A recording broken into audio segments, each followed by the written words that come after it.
Hello అందరికి ఎదురు ఎలా ఉన్నారు, బాగున్నారా? నేనైతే మునక్కాయ కూరగాయలన్నీ వేసి సాంబార్ చేసిన చూడండి. ఇదో కొంచెం ఆయిల్, ఇంకా కొంచెం ఆయిల్ వేద్దాం, కొంచెం ఎక్కువ పడుతుంది.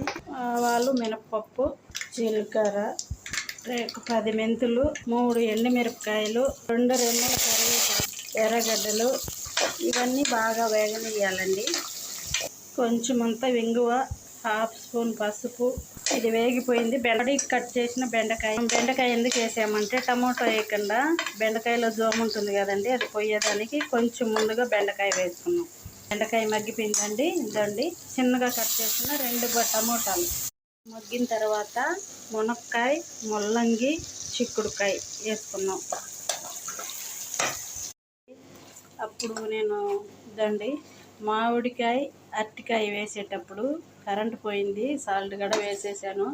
ఇదో వాటర్ ఇలా వదిలేస్తుంది కదా, సారీ నేను చూపించలేకపోయాను, కరెంటు పోయింది, చాలా మబ్బుగా ఉండింది, అందుకని చూపించలేదు అండి. మీకు చూపించేటప్పటికి కరెంటు పోయింది. అరటికాయ, మామిడికాయ వేసేసాను, సాల్ట్ వేసాను, కారం 1.5 స్పూన్ కూడా వేసి బాగా మగ్గిపోయింది. కరెంట్ వచ్చింది. సాంబార్ పొడి వేద్దాము.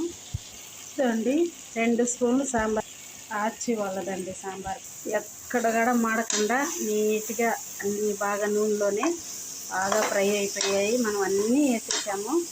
పప్పు ఉడకబెట్టి ఎనిపేసి పెట్టుకొని ఉన్నాను, ఆ నీళ్లు వేద్దాం ఇప్పుడు. ఇదండి పప్పు ఎనిపేసి పెట్టుకున్న నీళ్ళు.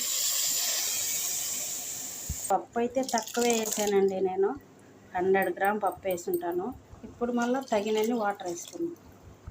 చూసారు కదా సాంబార్ ఎలా ఉందో, సూపర్ స్మెల్ వస్తుంది. ఇప్పుడే ఒక 20-25 నిమిషాలు ఇలాగే మరిగించుకున్నాం.